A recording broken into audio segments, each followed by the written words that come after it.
Learning from the Germans. The essence of Neiman's argument regarding what and why we should learn from the Germans was that through memorials, reflections, and the removal of some statues, we could create a cultural movement like that which she observed in Germany. She argued that the culture of the United States could move forward more positively from its history of slavery. I agree with her arguments to the extent that I have understood them, both for what we should do and why.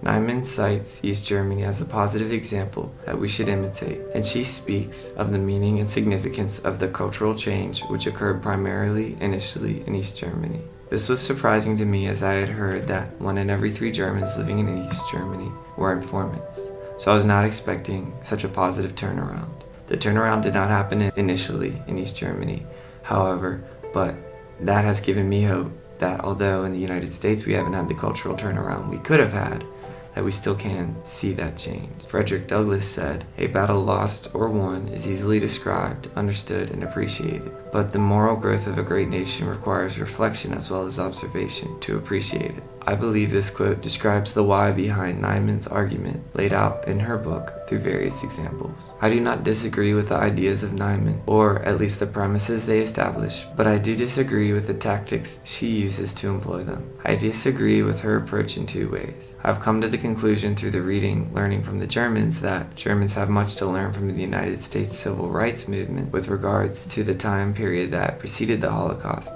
and that the United States has much to learn from Germany's post-Holocaust efforts to change and improve their culture. Through memorials, statues, plaques, and more, Germany corrected its broken culture that played a role in creating an environment which preceded the Holocaust. Neiman argues that the US should do the same, and she argues that we need to get rid of the statues that were erected for the wrong purposes. That's a good argument, but I believe she should have emphasized more the inspirational side of the civil rights movement within our history. She certainly acknowledges it, but she did not emphasize it as far as I am aware. I believe statues that create reflection are important, as well as statues that are inspirational. Statues with quotes, for example, like "the limits of tyrants are prescribed by the endurance of those whom they oppress." I prefer to be true to myself even at the hazard of incurring the ridicule of others, rather than to be false and incur my own abhorrence, and find out just what any people will quietly submit to, and you have the exact measure of the injustice and wrong which will be imposed on them. From Frederick Douglass, to name one leader alone. There are many more powerful quotes from civil rights leaders such as Martin Luther King, Carter G. Woodson, Booker T. Washington, and Howard Thurman, to name a few. I believe drawing from these positives of our history should be emphasized much more, as it is more effective to inspire someone to do good than to tell them not to commit wrongs. As Frederick Douglass said, we have to do with the past only as we can make it useful to the present and the future. I believe culture influences politics more so than politics influence culture, and as I agreed with her premise, I did not like its orientation towards politics, as political movements are always met with great resistance. In all honesty, they are a last-ditch effort in my opinion. If all your efforts come up short, at least you can still find your viewpoints represented within the political framework. But if all that you advocate for you do not enact within your own life, to the extent that that which you advocate for is positive, you are the opposite. Since these things are not enacted in your life, you therefore advocate for them so much more. This is because people are capable of complex movements in this world.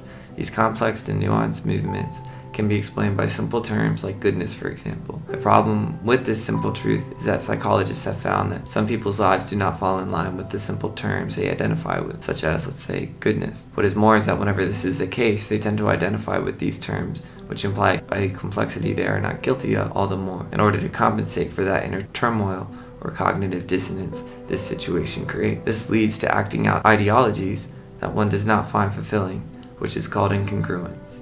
On incongruence, Solzhenitsyn believed that the worst catastrophes of the 20th century have been caused by this line of inauthentic thinking, which manifests itself in being forced onto other people who do not accept it. Booker T. Washington said that there is another class of people who make a business of keeping the troubles, the wrongs, and the hardships of the Negro race before the public. Having learned that they are able to make a living out of their troubles, they have grown into the settled habit of advertising their wrongs, partly because they want sympathy and partly because it pays. Some of these people do not want the Negro to lose his grievances because they do not want to lose their jobs. Therefore, I don't believe an individual should turn to politics first. Carter G. Woodson argued that if we are fed by the hand of our oppressor, we will never receive enough strength to revolt against that oppression.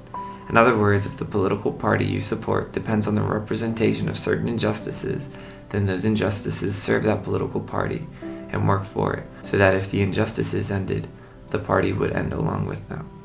Because of this dependence politically on certain injustices, I believe that Nyman makes the mistake of calling ignorance racism, which not only stops respectful discourse, creating division, but also belittles the true evil of racism, so that when others hear about what it is that she calls racism, which is, in her examples, more often ignorance of history, those people then think that there isn't much to be concerned with regarding racism, if that's what it actually is. In conclusion, I submit that all of the things Nyman teaches us can be carried out, but without the political orientation she discusses, such as Black Lives Matter, for example. This would be the most effective way to actually carry out the things she teaches us, that being a cultural change which no longer supports an oppressive culture. The reason this would be the most effective way to change the culture is that a culture may not readily accept a movement, no matter how good its purposes are, that uses as its representation the same symbolism under which hundreds of millions of people have died throughout the course of history, and most clearly in both China and Russia.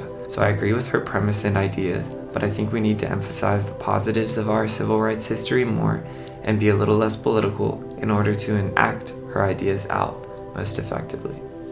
Thank you.